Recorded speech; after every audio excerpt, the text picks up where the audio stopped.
a gente hoje, como adulto, está sentindo falta? O que será que faltou na nossa infância?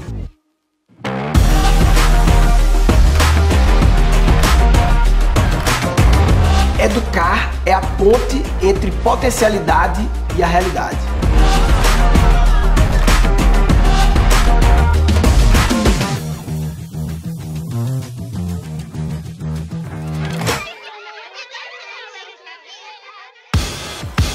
Bem antes de ser pai, eu já comecei a buscar conhecimento sobre a educação de crianças. Em 2013, eu comecei a categorizar quais são as camadas que a gente tem que ficar atento nesse processo de educar seres humanos. Aí teve as 10 turmas do meu curso online Reaprendizagem Criativa e sempre nessas turmas teve algum momento de discussão sobre educação de crianças com os mais 10 mil alunos que a gente teve e eu fui pegando feedback para ir melhorando essa categorização de camadas. E aí, essas camadas eu carinhosamente chamei de Boletim da Vida. O Boletim da Vida é o boletim escolar padrão ampliado para contemplar outras camadas essenciais que a gente tem que ficar atento para deixar melhores filhos para o mundo. O Boletim da Vida não é a verdade cósmica absoluta da humanidade cristal líquida, mas é uma grande ferramenta que serve como um guia para pais, mães, professores, tios, avós, padrinhos, vizinhos, enfim. Final do episódio anterior, eu mostrei exemplo de 2 boletins escolares separados por uns 30 anos, mas que estavam quase igual, né? E quando eu penso e como o mundo mudou nos últimos 10 anos, a gente tem que concordar que tem alguma coisa errada nesses boletins estarem iguais. Agora, a boa notícia é que, na minha experiência de buscar escola para minha filha, pesquisando online, conversando com pessoas, fazendo visita, eu fiquei surpreso positivamente como já tem muita escola se movimentando para evoluir, mas que ainda falta muito para alcançar o universo total. Então vamos lá, Boletim da Vida. As 7 primeiras camadas que eu vou trazer no Boletim da Vida são as 7 básicas do boletim escolar padrão. Primeiro, línguas, português, línguas estrangeiras. Segundo, números, matemática, né? Terceiro, estudos sociais, geografia e história. Quarto, ciências, física, química e biologia. Quinto, arte, várias formas de arte. Sexto, educação física, que vai além do suar, claro, nossa relação com o corpo. E o sétimo, educação religiosa ou espiritual. Dessas 7, existe uma supervalorização muito grande nas 4 primeiras, porque são aquelas conectadas com o vestibular. Além das 7 camadas, tem mais 5 que algumas vezes são abordadas pelas escolas, pelos pais, mas normalmente é meio superficial, pouco valorizado, quase nunca está no boletim. Educação alimentar, nossa relação com os alimentos. Educação financeira, nossa relação com o dinheiro. Educação sexual, nossa relação com a sexualidade. Educação ecológica, nossa relação com o planeta, com o meio ambiente. E educação da cidadania, são os nossos direitos e deveres como cidadãos do nosso país, do nosso planeta. E ainda tem outras 5 camadas que eu chamo de habilidades do futuro, que foi a primeira série original da Keep Learning School. Em 2015, eu tinha acabado de voltar a Singularity e eu juntei a minha experiência de futurismo com a teoria das múltiplas inteligências, com o paper de Oxford, e aí chegamos nas 5 camadas, as habilidades do futuro. Intrapessoal, ou seja, autoconhecimento, autocontrole, gestão das emoções, é o relacionamento consigo mesmo. Interpessoal, relacionamento com outras pessoas, aí vem empatia, liderança, feedback, escuta ativa. Interartificial ou interdigital é o relacionamento com a máquina, com a inteligência artificial, com o mundo digital. Antigamente essa camada chamava de informática, quando a interação com a máquina era usar o Windows, né? Hoje em dia essa é uma camada muito grande que envolve robótica, programação, mas mais do que isso, é administrar de forma saudável o seu relacionamento com a tecnologia, com o mundo digital. Camada criativa e inovadora é a capacidade de dar soluções criativas para os problemas. É fugir do padrão, é fazer diferente, é fazer melhor. E por último, a aprendedora educadora, que é a capacidade de aprender a aprender e de aprender a educar. A gente pode nascer pronto para produzir menino, mas a gente não nasce pronto para educar menino. Por isso estamos aqui. É hard work, papai, é hard work, mamãe. Dá muito trabalho. Agora sobre vestibular. Vê só, as 4 primeiras camadas, elas têm uma supervalorização porque elas são as principais camadas para passar no Enem e nos vestibulares da vida. Veja bem, o Enem e vestibular, sem dúvida, são coisas que têm valor. O problema é a supervalorização, principalmente por causa dos pais. Porque vale lembrar que a relação escola-pai é uma relação cliente-fornecedor. O cliente é o pai. Então, se é isso que o pai, cliente, valoriza, é isso que o fornecedor escola entrega. A questão é, estamos só criando vestibulandos ou estamos criando os futuros adultos da humanidade? Há mais de 17 anos eu escuto, seja nas interfaces que eu estabeleço com a escola ou no consultório, a mesma preocupação. É uma preocupação focada única e exclusivamente no Enem. Na formação cognitiva da criança, como se ela só precisasse saber matemática, geografia e história para o resto da vida. E o pior, acaba que quando ela chega lá com os 16, 17 anos, ela passa a escolher uma profissão não pelas suas habilidades, mas sim pela nota melhor que ela tira na escola. Então, se eu vou melhor em matemática, engenharia pode ser um bom curso. Se eu vou melhor em biologia, medicina pode ser um bom curso. Eu nem preciso falar desses cursos sempre clichês que muito mais padronizam as crianças e as profissões do que realmente as abrem para um mundo de realização profissional e pessoal. E aí eu fico pensando o seguinte, seria legal que os adultos hoje olhassem ao seu redor, olhassem para dentro e pensassem o que está faltando mais. Você sente hoje mais falta de português, matemática, história, biologia, química, álgebra ou de criatividade, resiliência, controle emocional, aprender a processar feedbacks e a lidar com frustrações?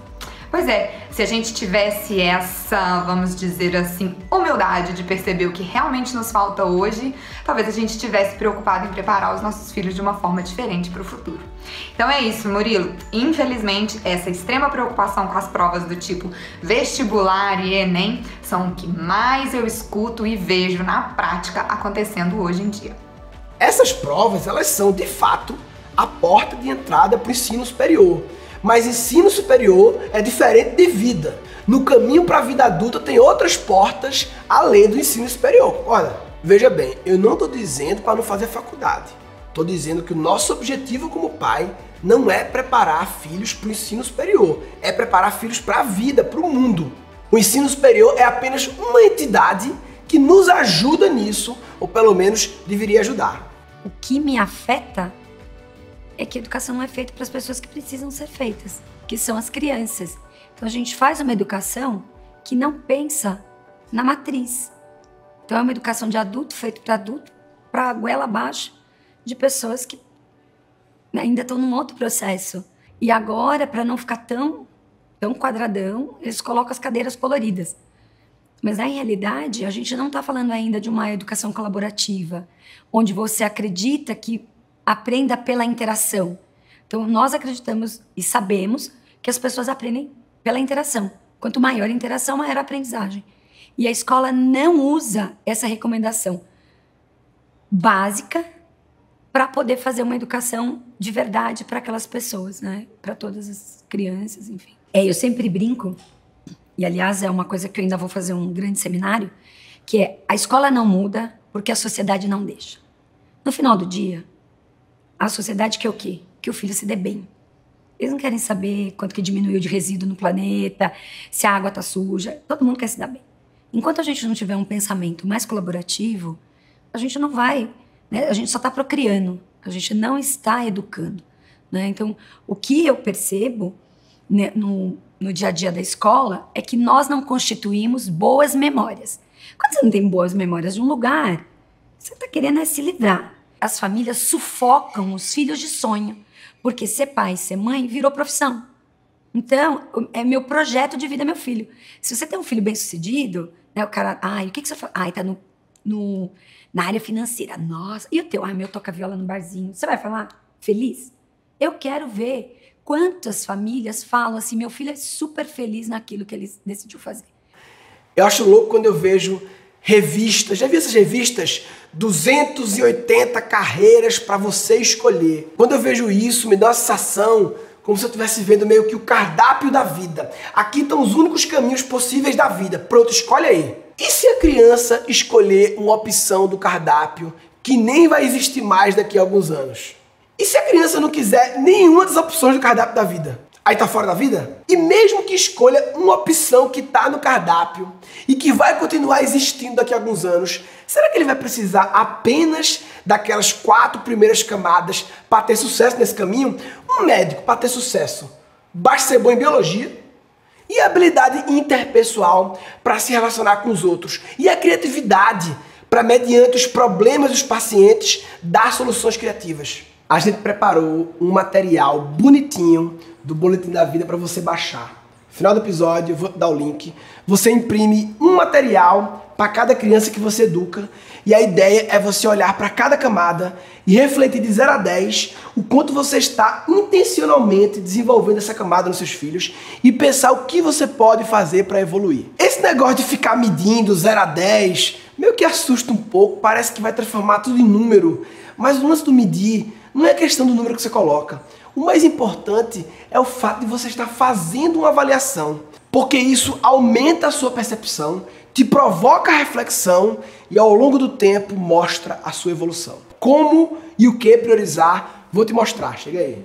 Na minha busca por conhecimento, para me preparar para o trabalho mais importante do mundo, um dos conceitos que eu mais gostei foi a taxonomia de Bloom. É uma espécie de... é uma estrutura de níveis de pensamento que vai dos níveis mais simples para os mais complexos, ou traduzindo do inglês, dos pensamentos inferiores para os superiores.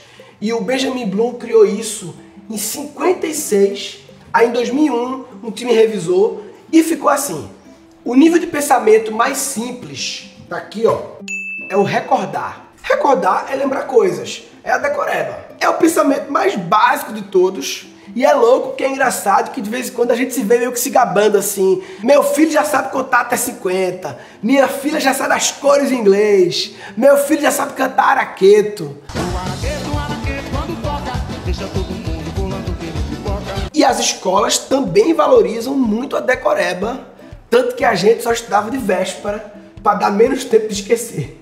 Eu era até CDF no colégio, mas na faculdade eu me avacalhei. Eu só estudava de véspera. Um dia antes da prova, aí depois eu comecei a mudar. Comecei a estudar dia da prova de manhã. Aí depois eu comecei a estudar dia da prova na hora do almoço. Aí depois eu comecei a estudar meia hora antes da prova. Até que eu resolvi colar. Porque se você parar pra pensar, a cola nada mais é do que um instante em que o estudo e a prova ocupam o mesmo espaço no tempo. É só isso.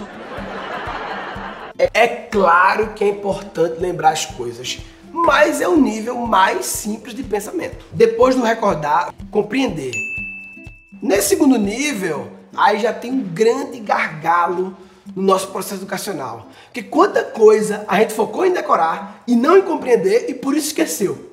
Sabe qual é o melhor teste para saber se alguém compreendeu uma coisa? Pede para explicar. Quem não consegue explicar uma coisa é porque não compreendeu direito. Recordar, compreender, terceiro nível, aplicar. Ou seja, pegar esse conhecimento que foi lembrado, compreendido e aplicar mediante uma situação. Educar seres humanos desenvolvendo esses 3 níveis de pensamento, recordar, compreender e aplicar, isso já é um grande desafio. Mas na taxonomia de Bloom, esses 3 são considerados pensamentos de ordem inferior. Inferior acho meio pesado. Eu diria que são os mais simples, os menos complexos, os mais básicos. Mas vamos lá. Pensamentos de ordem superior agora. Aí vem o analisar. Analisar as razões de uma coisa, encontrar evidência, encontrar relação entre coisas, investigar, deduzir, é ser capaz de ler uma situação, uma questão, um problema. Acima do analisar vem o avaliar. É realizar julgamento sobre uma coisa, é debater, argumentar, questionar, defender uma opinião, é pensamento crítico.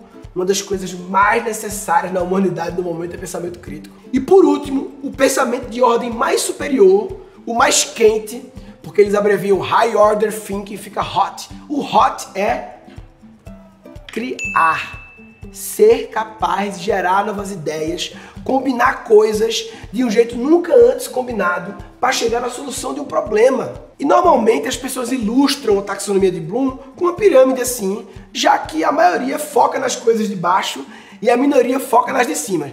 Eu prefiro explicar assim, ó. A mais complexa, mais desafiadora, mais necessária aqui no topo grandão. Aqui é o criar. E sabe por que o recordar é pequeno? Porque nessa habilidade a gente tem um concorrente desleal. Essa nova espécie sabida que está por aí, que é o software, que é a máquina, que é ótimo em lembrar coisa. Because the way we teach, the thing we teach our kids are the things the past 200 years is knowledge-based. And we cannot teach our kids to compete with machine who is smarter. We have to teach something unique. That is, machine can never catch up with us. In this way, 30 years later, our kids have the chance. Depois que eu descobri essa taxonomia de Bloom, isso virou meio que um checklist mental que eu sempre passo por ele quando estou brincando com a minha filha. Porque brincar para uma criança é a grande situação de aprendizagem. Então eu fico me perguntando o quanto essa brincadeira agora está demandando recordar, ou compreender, ou aplicar, ou analisar, ou avaliar, ou criar. Muito massa, Bloom, né? A taxonomia de Bloom é dos anos 50, foi revisada em 2001, mas 2001 já faz tempo. E aí, 15 anos depois da revisão de Bloom, em 2016, o World Economic Forum fez um relatório. Quem não conhece o World Economic Forum, é uma das melhores fontes de conhecimento sobre o mundo, sobre as mudanças. Eles fazem aquela reunião anual em Davos, sabe, com os líderes mundiais e tal, e também produzem um monte de relatório, pesquisa e tal. É muito massa. Eles fizeram um mega relatório sobre o futuro do trabalho e chegaram nas 10 habilidades prioritárias. Em 2015 e 2016, as 10 prioritárias eram: em primeiro lugar, solução de problemas complexos; segundo, coordenação com outras pessoas; terceiro, gestão de pessoas; quarto, pensamento crítico; 5, negociação; 6, controle de qualidade; 7, orientação a serviço; 8, julgamento de uma decisão; 9, escuta ativa; 10, criatividade. Só que aí, em 2018, mais recente, esse relatório foi atualizado. Criatividade saiu da 10ª posição para a 5ª, e numa projeção para 2022, a tendência é, em primeiro lugar, pensamento analítico e inovação; segundo, aprendizagem ativa e estratégia de aprendizagem; e terceiro, criatividade, originalidade, iniciativa. Tu viste quem saiu de 10º lugar para 3º lugar? Criatividade, que é o criar, é o topo de Bloom. Inclusive, no resumo desse relatório, eles destacaram isso aqui, ó. Que habilidades vão mudar mais? Criatividade vai se tornar uma das top 3 skills que trabalhadores vão precisar. Com avalanche de novos produtos, novas tecnologias, novas formas de trabalho, trabalhadores vão ter que se tornar mais criativos para poder se beneficiar dessas mudanças. Robôs podem nos ajudar a chegar mais rápido onde a gente quer chegar, mas eles não conseguem ser criativos como os humanos, pelo menos por enquanto. Aí quando tu soma isso com aquela conclusão do LinkedIn, que criatividade é a habilidade número 1, que as empresas mais precisam de profissionais hoje, bingo, papai! Adivinha o que é que temos que priorizar? Criatividade. Criatividade é uma ferramenta para resolver problemas, ponto. Todo mundo tem problemas e você pode resolver os problemas da forma padrão e ensinar seu filho desse jeito, ou você pode resolver de uma forma mais criativa. Agora vê que interessante, tu lembra quais são os 3 pensamentos superiores de Bloom, né? Aqui, ó, analyze, analisar o problema; evaluate, avaliar as ideias para saber quais valem a pena; e create, gerar ideias para solucionar problemas. Ou seja, os 3 pensamentos superiores de Bloom são os pensamentos para dar soluções criativas para problemas, bingo! E mais, tu lembra os 3 primeiros lá do World Economic Forum? Creativity, que é o create do Bloom; critical thinking, que é o evaluate do Bloom; e complex problem solving, que é a mistura do analyze, create e evaluate. Ou seja, a prioridade do World Economic Forum é solução criativa de problemas, bingo de novo. Por isso que dentre aquelas 17 camadas eu priorizo a criatividade. Porque a criatividade tem uma característica muito interessante. E quando você desenvolve a criatividade, você acaba automaticamente desenvolvendo outras habilidades por tabela. Ao incentivar a criatividade, a criança vai conhecer mais sobre ela mesma, inteligência intrapessoal, vai se relacionar melhor com outras pessoas, inteligência interpessoal, e vai ser mais obcecada por aprender, inteligência aprendedora. No próximo episódio eu vou entrar mais profundo no assunto criatividade. O que eu queria te falar agora é que estamos no ótimo momento de focar na educação criativa. Por quê? Porque tem muita pouca gente dando a devida importância para isso. Então, quanto antes você conseguir desenvolver essa habilidade na sua criança, mais bem preparada para o futuro ela vai estar. E pode ter certeza que ele vai te agradecer por isso no futuro. Você acha que o pai ou a mãe de um jovem de 15 anos ainda tem influência sobre o filho? Se você tem influência sobre o seu filho, você ainda está educando. Quem influencia, educa. E outra, nunca é tarde para começar a fazer qualquer mudança na vida. No nosso curso online Reaprendizagem Criativa, a gente já teve aluno com mais de 70 anos. Nós nascemos criativos, desaprendemos a ser criativos, mas podemos reaprender. Quanto antes melhor, claro, mas nunca é tarde para começar a desbloquear ou não bloquear a criatividade natural das nossas crianças.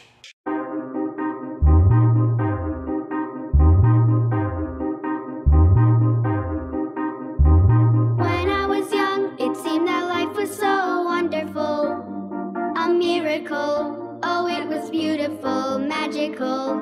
And all the birds in the trees, well, they'd be singing so happily, joyfully, oh, playfully, watching me. Then they sent me away to teach me how to be sensible, logical, oh, responsible, practical. And then they showed me a world where I could be so dependable, clinical, cynical.